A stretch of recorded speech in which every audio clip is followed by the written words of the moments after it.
A Gradiente foi a primeira empresa brasileira a produzir amplificadores transistorizados e feitos aqui, projetados e construídos no Brasil.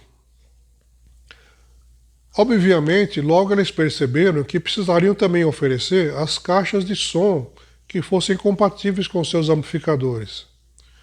E em parceria aí com empresas como a Novik, eles rapidamente começaram a fazer suas caixas.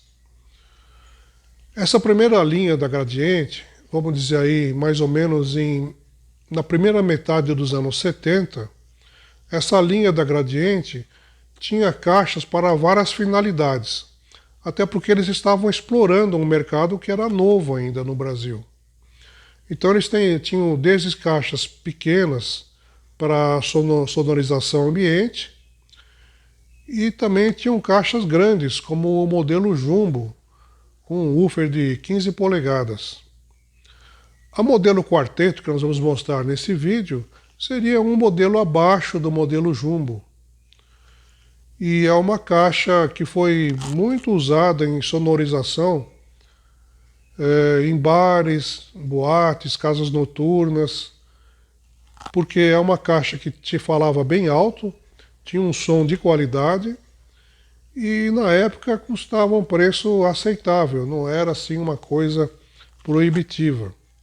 Essa caixa tem uma série de diferenciais que eu vou mostrar nesse vídeo, onde nós vamos mostrar também como foi o processo de restauração, os testes que nós fizemos nela e como ficou o som, hoje, depois de 50 anos, um modelo desse restaurado.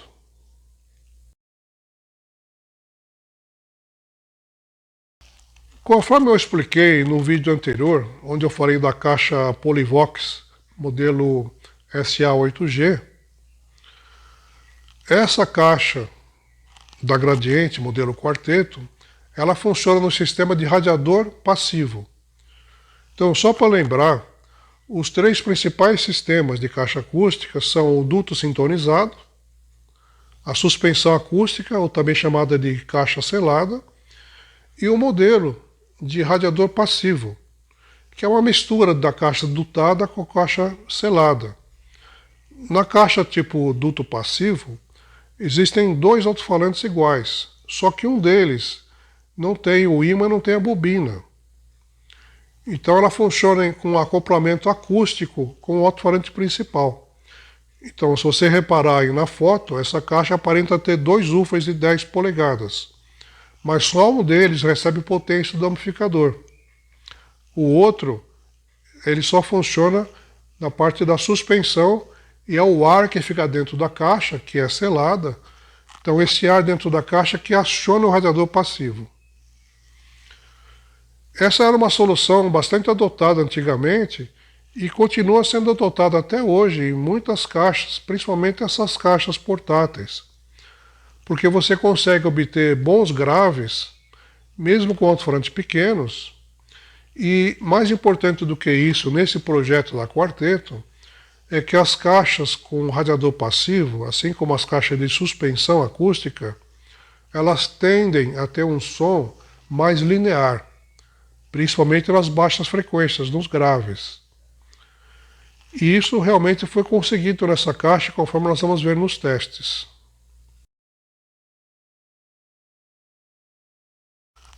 Eu encontrei essa caixa aí meio perdida numa loja que faz instalação de som em carros, em veículos.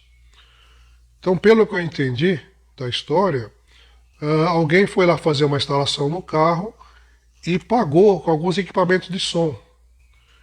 Entre outros equipamentos, tinha essa caixa quarteto. Então, o dono da loja já tinha vendido os outros aparelhos e essa caixa estava lá, ocupando espaço, porque é uma caixa volumosa. Eu examinei a caixa e vi que ela tinha condições de ser restaurada. Então, fiz lá uma proposta para o dono da loja e fiquei com a caixa. Quando chegou na nossa oficina, eu fiz então uma inspeção para ver o que precisaria ser feito e quais seriam as possibilidades. É essa inspeção que eu vou mostrar aqui, para a gente ter ideia de que ponto que eu parti. Coloquei as caixas aqui sobre a mesa para fazer uma avaliação. Então o que nós temos aqui? Essa caixa é do tipo radiador passivo, então ela tem um woofer ativo e um passivo. O passivo não tem bobina, ele é apenas a suspensão e o cone para trabalhar em conjunto com o woofer. E ele tem também médios e tweeter. E aqui está a regulagem do mid-range e do tweeter. Agora o que está acontecendo? Esse alto-falante aqui está totalmente rachado. O radiador passivo também está rachado. Agora o problema aqui é esse aqui, olha. O cone está muito duro. Então ele não dá grave. O tweeter está rasgado, ressecado e está sem a proteção. O mid-range parece que já foi refeito em algum momento do passado, mas ele também está rachado. Na outra caixa, o woofer até que está funcionando, mas o radiador passivo rasgado. Então isso aqui é fatal numa caixa como essa, que é radiador passivo, porque isso aqui você tem perda de pressão. Então quando o woofer pressiona para cá, o passivo tem que fazer o contrário, ele tem que colocar um movimento. E a ligação entre os dois é o ar que está dentro da caixa. Mas se tem um escape aqui, não vai dar a pressão dentro da caixa. Então, o que acontece na prática? Essa caixa não dá grave. Praticamente nada de grave. Aqui é a mesma coisa. O alto-falante está totalmente furado, então isso aqui não dá certo, não funciona. Na segunda caixa, a mesma situação. O mid-range até que tá bom, só que duro, totalmente duro, não tem movimento. E o tweeter também está rasgado. Então, conclusão aqui. Tem que mandar refazer todos os alto-falantes, sem exceção. E depois nós vamos examinar o divisor de frequência, mas com certeza, pelo tempo, esses potenciômetros devem estar com defeito. Os capacitores também. A marcenaria, assim, olhando a grosso modo até que tá boa, mas se você começa a olhar os detalhes, canto estufado, outro canto estufado, canto estufado, canto estufado. Na parte traseira é bem simples. Em vez de ser pintada de preto, como a maioria das caixas da época, essa aqui tinha o mesmo revestimento em cerejeira que tem no restante da caixa. Aqui tem os bornes para conexão do amplificador, típico da Gradiente. E aqui temos mais sinais de degradação. Provavelmente é a umidade. Mesmo que essa caixa, pelo jeito, ela ficava pendurada em algum lugar. Tem aqui os parafusos que prendiam ela na parede. Mesmo assim, durante alguma época da vida dela, deve ter ficado no chão, em cima de algum móvel, pegou umidade aqui e começou a descolar a madeira. Então isso aí tudo vai precisar ser refeito. Num primeiro momento, o que eu acho que tem que fazer aqui? Recondicionar todos os alto-falantes. Desmontar a caixa inteira e corrigir esses defeitos. Então não sei aqui se vai ser possível consertar sem tirar a folha, ou se vai ter que arrancar a folha e depois revestir a caixa inteira. Vamos ver aí no decorrer dos trabalhos.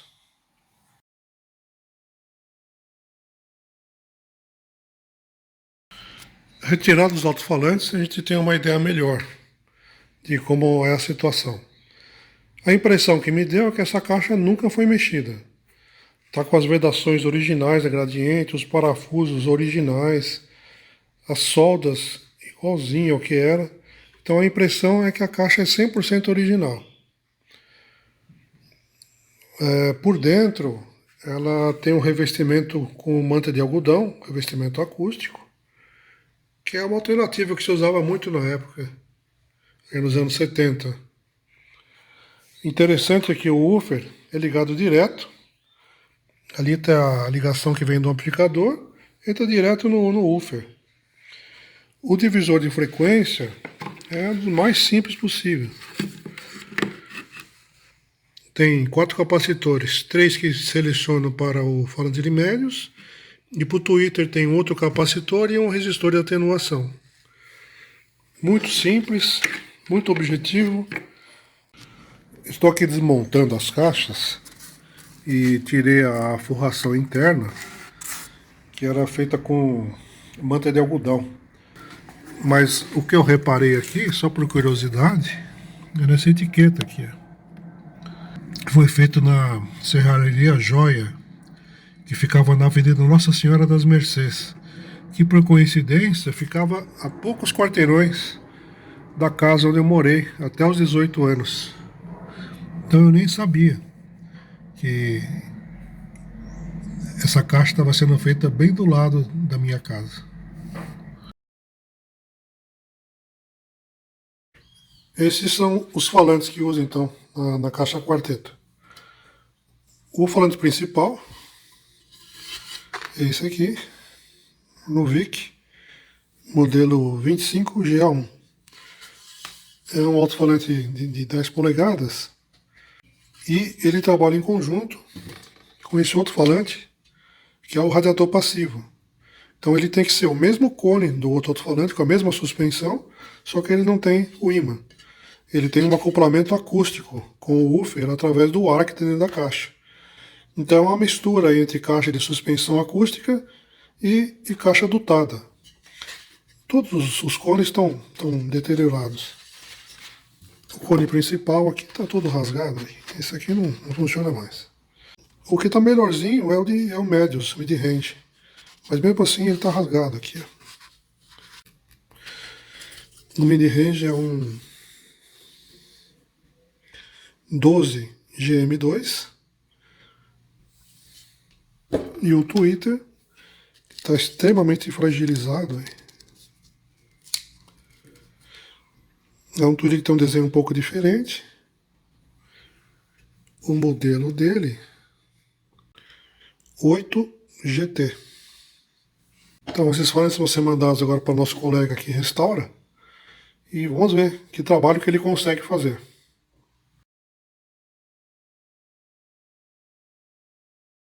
Nós vamos fazer a medição da frequência de ressonância do alto-falante.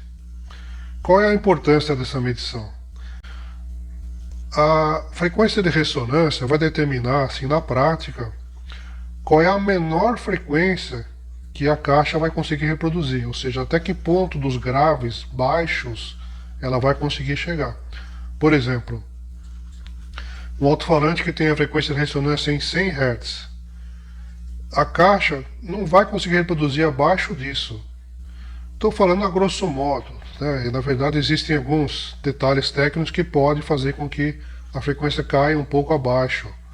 Como eu já mostrei no outro vídeo, onde fizemos uma caixa com 2 woofers de 5 polegadas, que está aqui no canal. A Gradiente especifica que a caixa quarteto ela reproduz a partir de 35 Hz. Então esse alto-falante tem que ter uma frequência de ressonância próxima a isso. Digamos, se ele tiver uma frequência de ressonância de 60 Hz, ele não vai conseguir chegar até os 35 Hz. Então a gente precisa medir a ressonância, primeiro, para saber se ele vai atender a especificação da Gradiente. E segundo, para saber se a restauração que foi feita no alto-falante foi feita de acordo com a especificação da Gradiente. Então nós vamos avaliar também aqui o trabalho do colega que fez a restauração no alto-falante. Ele é uma pessoa experiente e ele sabe que a caixa quarteto precisa de um certo tipo de alto-falante. Então vamos fazer a medição. No caso, eu estou utilizando um esquema um pouco diferente do que eu já usei em outras medições de frequência de ressonância, em outros vídeos aqui no canal. Eu vou deixar o esquema aí na tela, mas é o seguinte. Nós temos aqui um gerador de sinais. Então ele pode gerar sons a partir de 20 Hz até 20 kHz e muito além disso. Mas que no caso dele aqui começa aí em 20 Hz e vamos gerar as frequências entre 100 Hz a 20 Hz descendo. Nós temos ali um amplificador que vai receber o sinal do gerador de sinais. Então É assim, o som vai sair do gerador de sinais, vai passar no amplificador e vai do amplificador para o alto-falante. Entre o receiver e o alto-falante vai um resistor de 100 ohms. Pode ser 100 ohms, 120, 180, no caso eu estou usando de 100 ohms, que é para dar uma queda de tensão no alto-falante. E nós vamos medir a tensão que chega no alto-falante através do milivoltímetro. Então o que vai acontecer? Eu vou mudando a frequência aqui e vou medindo qual a tensão que chega no alto-falante. Assim, eu tenho aqui também um frequencímetro para nos indicar qual frequência está sendo reproduzida no alto-falante. Então eu vou mexendo aqui, olha, à medida que eu mexo aqui, vai mudando ali, ó, a voltagem que está chegando no alto-falante, ó. Está aumentando, ó. Onde der o maior valor, vai ser a frequência de ressonância do alto-falante. Está aumentando, está aumentando, está aumentando. Ó, começou a diminuir agora. Então, a frequência de ressonância vai ser aqui, ó. Ó, aqui está dando 29,67 Hz, 29,7 Hz. Então, arredondando, 30 Hz. Então, a frequência de ressonância desse alto-falante é de 30 Hz, o que é muito bom para um falante de 10 polegadas. E, provavelmente, a caixa vai chegar, sim, na especificação da gradiente de 30 Hz. É capaz até de a gente ter um resultado até melhor que esse. Então, o trabalho que o colega fez aqui no alto-falante ficou muito bom. Ficou dentro da especificação da gradiente e, consequentemente, a caixa, depois de pronta, provavelmente vai ficar também dentro dessa resposta de frequência, de 35 Hz a 20 kHz, que é muito bom. Principalmente a gente levar em conta que nós estamos falando de uma caixa que tem 50 anos de idade. Então ela foi construída há 50 anos, o que não é pouca coisa.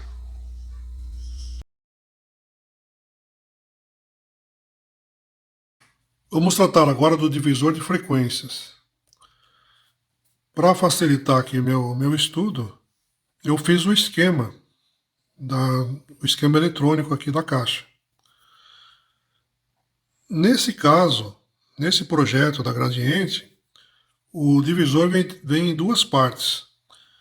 Na parte traseira da caixa aqui são só os conectores, onde você liga os cabos que vêm do amplificador. Aqui no esquema está representado. Nessa parte mais escura aqui só tem os conectores, não tem mais nada nesse. Só os conectores mesmo. Dos conectores sai um cabo que vai direto no woofer. Aqui não tem nenhum componente eletrônico. Normalmente teria aqui uma bobina, para só deixar passar os graves e reter os agudos. A Gradiente, nesse caso, optou por não colocar essa bobina. Por que será que eles fizeram assim? Porque o que vai acontecer? Como não tem um filtro aqui, vai passar agudos aqui para o woofer. Como ele não reproduz, esses agudos vão se perder. Eles vão passar aqui pela bobina e não vão ser reproduzidos. Então vai haver uma perda de agudos. Mas então por que será que eles fizeram isso? Não vão perder agudos? Não, acho que a intenção era justamente essa. Eu vou explicar quando eu for mostrar essa parte aqui dos médios e agudos. O importante aqui é o seguinte, olha. Dos fios da entrada alimenta o woofer. Agora, essa caixa é do sistema radiador passivo. Quer dizer que ela trabalha com dois alto-falantes exatamente iguais, mas um deles recebe energia e o outro ele é acoplado com o primeiro woofer acusticamente. Então essa caixa é totalmente selada. Então quando o alto-falante de woofer se mexe, esse movimento, o ar que se movimenta dentro da caixa, faz com que o woofer passivo também se mexa. Então os dois trabalham em conjunto. É assim que funciona o radiador passivo. Então existe aqui um segundo alto-falante, mas ele não tem parte elétrica. O acoplamento entre os dois é meramente acústico. Ok. Então se a gente seguir aqui o sinal que chega do amplificador, ele vem aqui para o woofer e continua vindo aqui para esse segundo estágio do divisor de frequência, que é esse aqui. É o que aparece na frente da caixa, para a gente regular os graves e agudos. Por trás dele estão os componentes. Repare que existem aqui 4 capacitores iguais. Eles são de 5 microfarads cada um. Vamos examinar apenas essa parte aqui do tweeter. O sinal vem aqui do amplificador, passa por esse capacitor, passa aqui no potenciômetro, que é esse aqui, que faz o ajuste do volume, e segue para o tweeter. Na parte negativa, o sinal vem aqui do amplificador, vai ligado direto no tweeter também. Agora, existe aqui 2 componentes interessantes. Esse aqui é o resistor, é o potenciômetro, que faz o ajuste. Existe aqui também um resistor, que é esse aqui. Para que tem esse resistor? Bom, ele, além de fazer parte aqui do sistema de ajuste das frequências que chegam para o tweeter, ele tem outra função muito importante nesse caso. Ele funciona para que, mesmo você diminuindo aqui o potenciômetro ao mínimo, tanto o médios como o tweeter continuem tocando. Então você não consegue zerar o volume dos agudos e do médios nessa caixa. Mesmo colocando no mínimo, o tweeter e o médios vão tocar. Normalmente, quando você vê resistores no divisor de frequência, você pensa logo que eles estão lá para atenuar o som que chega para os tweeters e para os médios. Mas nesse caso, não. A função desse resistor, nesse circuito, é fazer exatamente com que o que eu expliquei. Quer dizer, quando você diminui o potenciômetro ao máximo, o tweeter continua tocando, porque esse potenciômetro nunca vai estar zerado, nunca vai encontrar o terra. Então a função desse resistor é essa. Ele não atua no volume do tweeter, simplesmente não deixa que o potenciômetro corte totalmente o som do tweeter. Agora, no caso da parte do divisor que vai para o falante de médios, é o mesmo esquema, só que em vez de colocar um único capacitor aqui, a Gradiente colocou 3. Provavelmente porque para eles sairia mais barato fazer isso do que colocar um capacitor de 15 microfarads, até porque 15 microfarads é um valor fora de padrão, teria que ser um capacitor especial. Então eles padronizaram. São 4 capacitores, sendo 1 para o tweeter e 3 para o médios.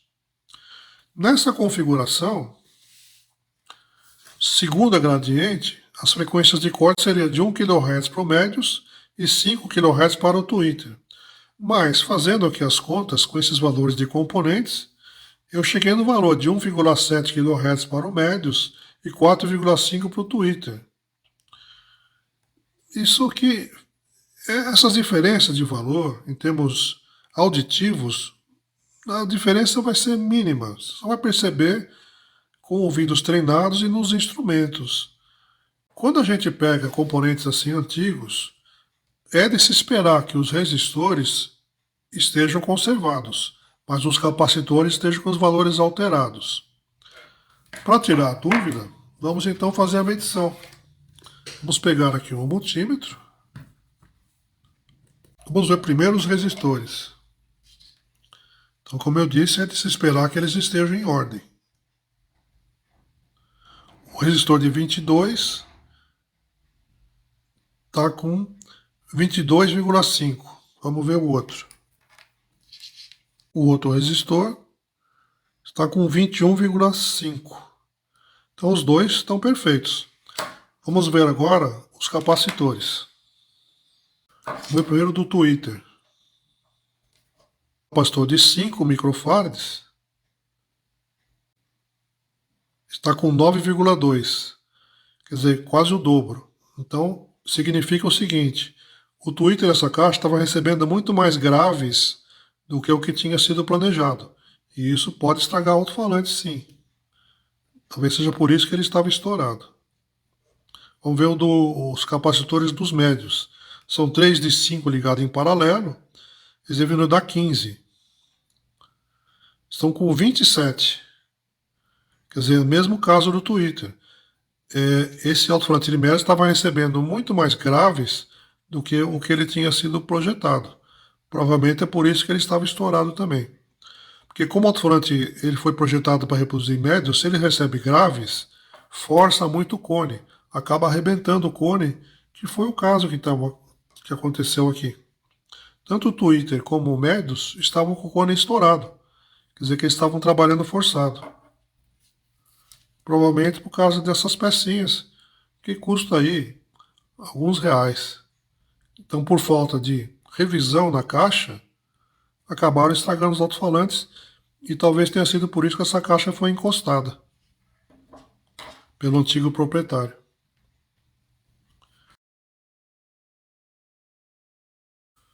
Bom, eu estou analisando aqui como fazer com esses capacitores que eu vou trocar. Que como a gente viu no esquema e estamos olhando aqui também no original, esses capacitores são de 5 microfarads. Bom, esse valor não existe hoje em dia, o que nós temos é 4,7. A diferença é pequena, não vai chegar a influir. Mas, só por preciosismo, para manter o projeto original da Gradiente, e também para poder mostrar aqui uma técnica que a gente pode usar quando não tem o valor correto. Então o que eu vou fazer? Não existem capacitores mais de 5 microfarads, mas existem os de 10 microfarads, que eu tenho aqui. Temos várias peças aqui. Então a questão é fazer uma associação para obter o valor de 5 microfarads usando capacitores de 10 microfarads. Como é que é isso? Quando os capacitores estão em série, seria isso aqui, né?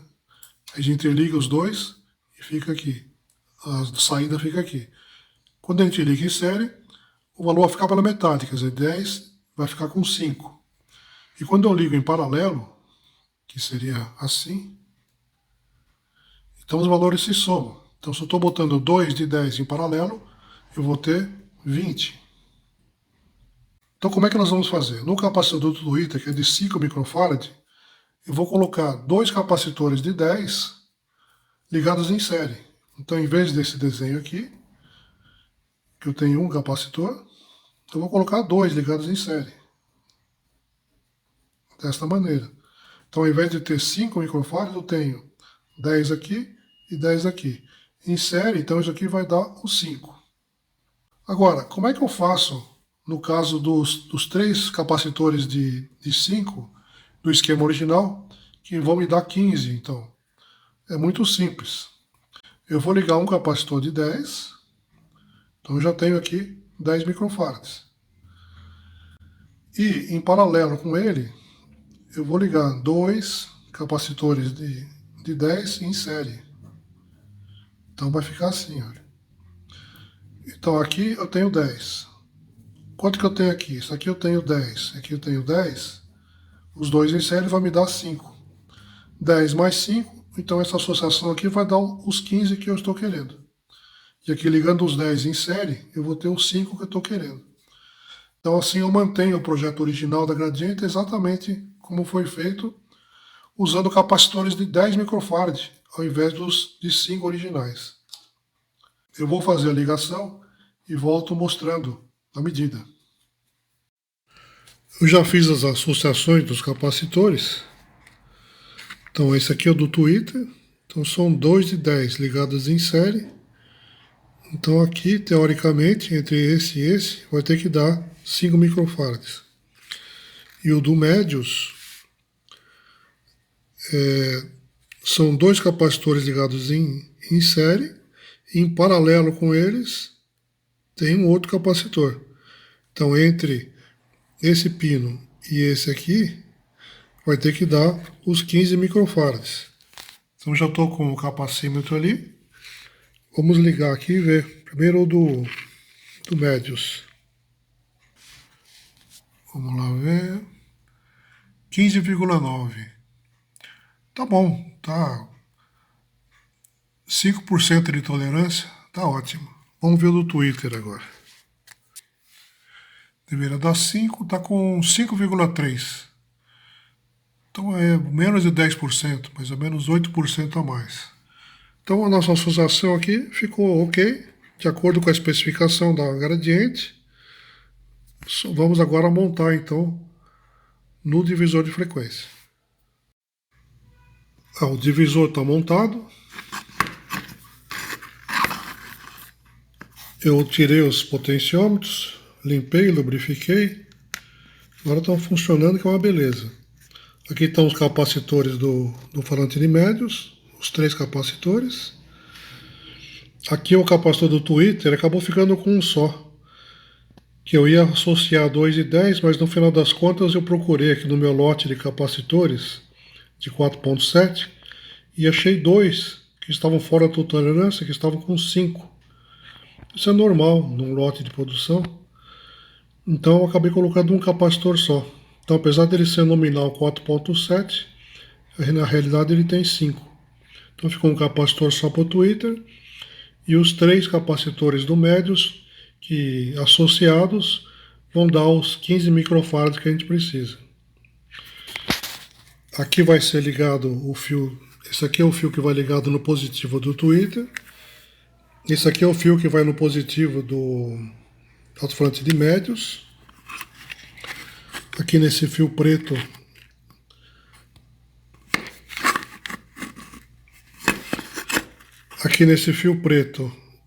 é onde vai ser ligado o fio terra, que vem lá dos bornes do alto-falante na parte de trás. E o positivo, que vem lá de trás, vai ser ligado aqui, na junção dos 2 capacitores. Eu acabei não colocando aqueles 2 resistores eu acabei não colocando aqueles 2 resistores de 22, que eu vou deixar assim do jeito que eu costumo fazer, que quando você diminui aqui o Twitter e o médios ao máximo, ele para de falar totalmente. Se eu colocasse esse resistor, eles sempre ficariam funcionando um pouquinho. Então, como eu quero testar a caixa, eu acho que assim fica melhor para a gente conseguir acertar o nível do Twitter e do médios para que ele fique na metade. Vamos ver se dá certo. Se não der, aí eu volto a colocar os resistores de 22. A restauração da parte de marcenaria ficou pronta. Então eu coloquei aqui o ar livre para ter uma noção exata das cores. Essa parte interna aqui é original, não foi mexida. Foi simplesmente limpa. Agora, daqui da borda e toda a parte externa foi consertado, ele estava quebrado, ele estava estofado e foi envernizado novamente. Então, a gente vê que ficou bem parecido. O original, aqui é o original, com o restaurado. Aqui dá para ver direitinho. A parte de dentro foi toda calafetada. Foi tudo colado novamente, com resina, com cola. Aqui os furos, os parafusos, foram todos preenchidos com resina, para dar aperto novamente. E aqui na parte de trás, o que eu achei interessante dessa caixa é que a parte de trás não é preta, como normalmente são as caixas de som. Essa aqui também é com madeira, do mesmo padrão da lateral e da parte de cima. Então fica bem bonito mesmo. É uma coisa, um acabamento fino. Bom, agora que a parte de fora ficou pronta, podemos cuidar da parte de dentro. Primeira coisa que vai ser feito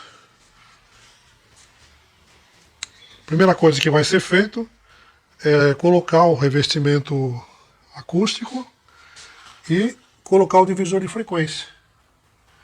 E depois montar os alto-falantes. O encaixe das telas foi mantido também. Esses são os encaixes originais. Que tem aqui também nas telas. Tem os mesmos encaixes. Com velcro. Então, vamos ver se ela está encaixando direitinho. Aí, perfeito. Perfeito o encaixe.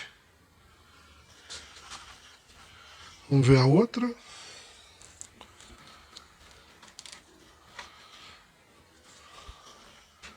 Pronto. Perfeito.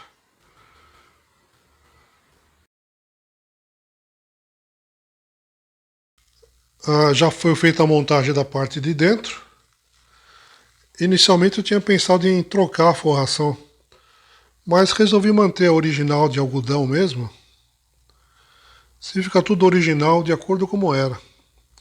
E também ela está dando uma boa absorção, então vamos manter o projeto original da Gradiente. Eu já coloquei o divisor de frequência ali, deixei os fios aqui no jeito para colocar o divisor e os alto-falantes nas duas caixas. Deixa eu virar a parte de trás e mostrar como ficou. A parte de trás, já com os divisores ali. Tudo original, limpinho. O verniz da parte de trás ficou muito bonito. Então agora a caixa está pronta para a gente montar os alto-falantes e começar os testes.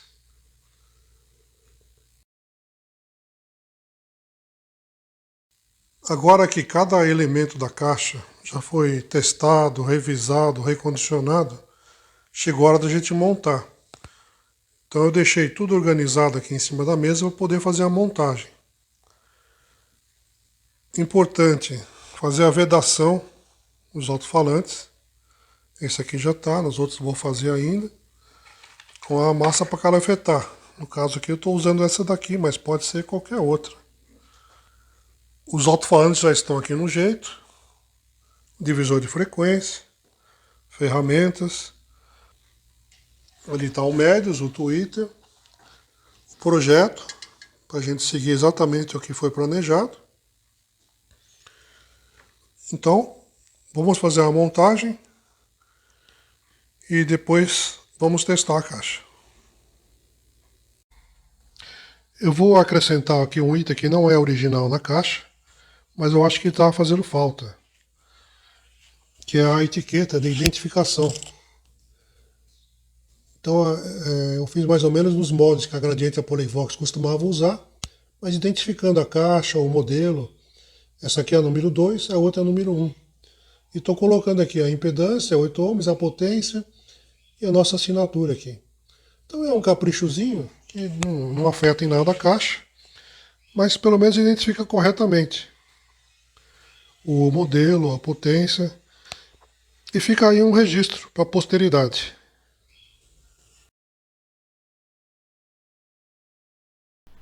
Já com a caixa pronta e funcionando, a gente costuma fazer uma verificação da resposta de frequência usando o ruído branco, para ter noção de como é o som da caixa e o funcionamento geral dela.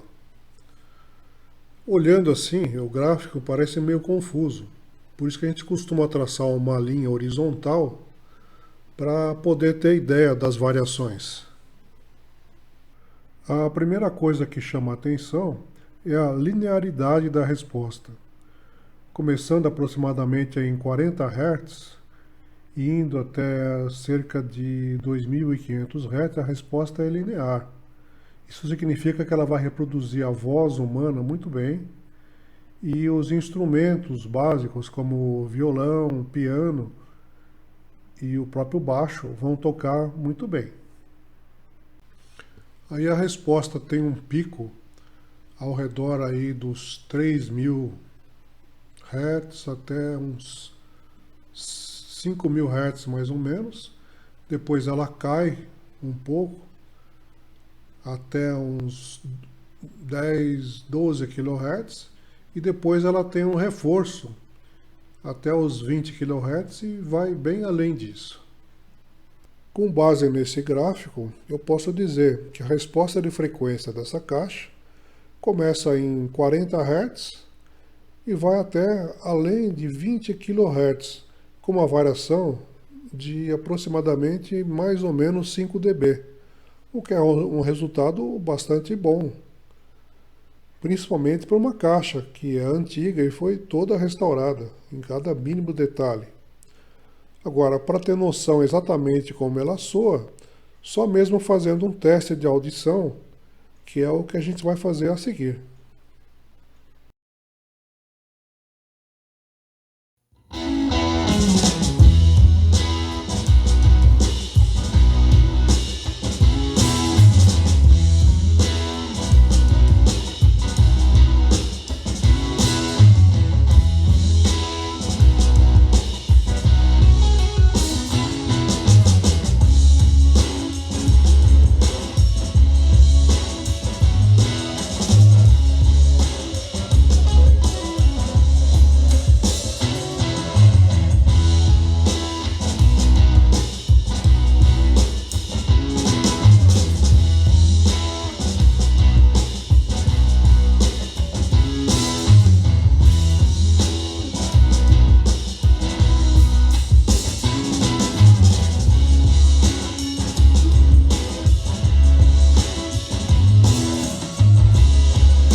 A restauração dessa caixa foi um trabalho que me deu bastante satisfação, por vários motivos.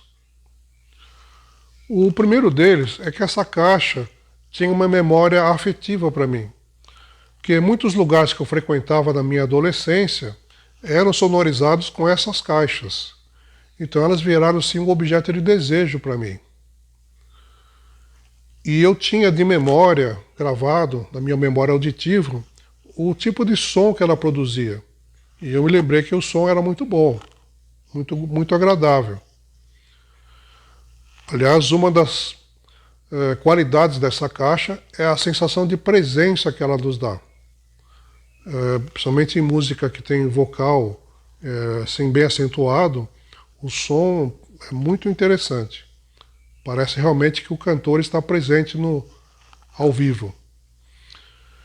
Então, além dessa memória auditiva, eu tinha a memória técnica dela, que eu me lembrei que na época era uma das caixas mais avançadas que eram fabricadas no Brasil. Agora, depois que passou esse período dos anos 70, a nova linha da Gradiente deixou essas caixas ultrapassadas. E como são caixas grandes e mais difíceis de manter, elas acabaram desaparecendo. Hoje em dia é muito difícil você encontrar uma caixa dessas em bom estado ou em condições de restaurar. Outra satisfação que eu tive foi em saber que ainda existem profissionais capazes de fazer essa restauração dos alto-falantes. Que eu tinha sérias dúvidas se eu ia conseguir alguém que fizesse essa restauração, mas o nosso colega que costuma fazer serviços para a gente, até pela experiência anterior que ele teve na própria Novik, ele deixou os alto-falantes muito parecidos com os originais e encontrou materiais praticamente idênticos. A única diferença, assim, que se você observar bem você vai notar, é que no Twitter original tinha uma série de pequenos furos ao redor. E nessa que está restaurada, apesar do cone ser igual, não tem os furinhos. Mas isso não atrapalhou em nada o desempenho. Outra satisfação que eu tive foi de ver como a Gradiente era uma empresa boa na época, porque o projeto e a construção dessa caixa são assim um primor. Eu sei as dificuldades que eles enfrentaram na época para entregar um produto desse num preço aceitável. Então, mais um motivo para a gente realmente valorizar empresas como Gradiente, Polivox e Quasar. Apesar de terem tantas dificuldades na época, faziam produtos de ótima qualidade que a gente usa até hoje. Claro, não era uma alta fidelidade de ponta, entre os melhores que se faziam no mundo, mas dentro das limitações que a gente tinha no Brasil, essas caixas dos anos 70 eram sim de boa qualidade. E é o que a gente podia ter na época, pelo fato de não poder importar. Então, é um serviço aí que me deu bastante satisfação. Acredito que a pessoa que comprou essa caixa também vai ficar contente com ela. E mostra, mais uma vez, a minha tese, que os amplificadores dos anos 70 eram fracos, sim, comparado com o que se tinha depois. Porém, se você tivesse caixas da época, caixas feitas para esses recíveis, esses amplificadores, eles tocavam, sim, alto e bom som.